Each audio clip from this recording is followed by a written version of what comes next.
আসসালামু আলাইকুম। আজকে আমি কোরআনে বর্ণিত সিদ্র বা সিদরা নামক গাছ সম্পর্কে কিছু কথা বলবো।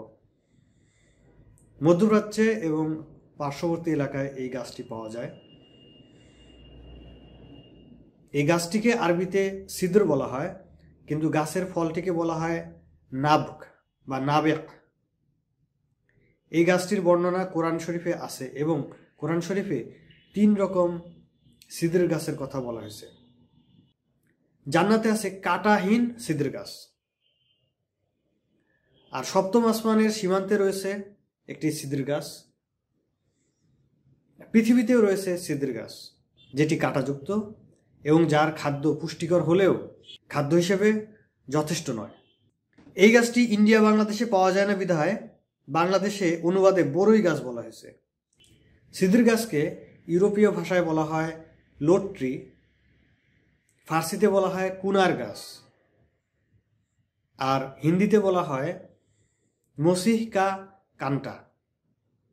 মসিহ কা কান্টা বলার কারণ হচ্ছে, লোকমুখে এরকম কথা প্রচলিত আছে যে ঈসা মসিহ আলাইহিসসালামকে এই গাছের ডাল দ্বারা, কণ্টকযুক্ত ডাল দ্বারা মুকুট বানিয়ে তা তার মাথায় পরিয়ে দেওয়া হয়েছিল।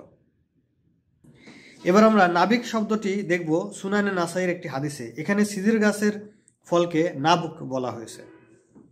মালিক ইবনে সাহসা রাদিয়াল্লাহু আনহু থেকে বর্ণিত, নবী সাল্লাল্লাহু আলাইহি সাল্লাম মিরাজের ঘটনা বর্ণনাকালে বলেন, তারপর আমাকে সীমান্তবর্তী সিদরা বা সিদরাতুল মুনতাহা গাছের নিকট হাজির করা হলো।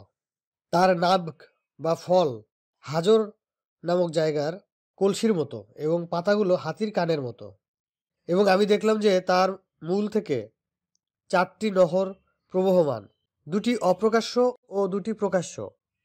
আমি জিবরাইল আলাইহিস সালামকে এগুলো সম্পর্কে প্রশ্ন করলাম।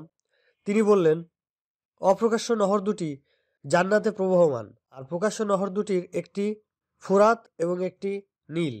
তারপর আমার উপর 50 ওয়াক্ত সালাত ফরজ করা হলো। এখানে আমরা হাদিসটির অংশবিশেষ উল্লেখ করলাম। এখান থেকে সিদরাতুল মুনতাহা সম্পর্কে জানা যায়। ভিডিওটি দেখার জন্য ধন্যবাদ। আসসালামু আলাইকুম ওয়া রাহমাতুল্লাহি ওয়া বারাকাতুহু।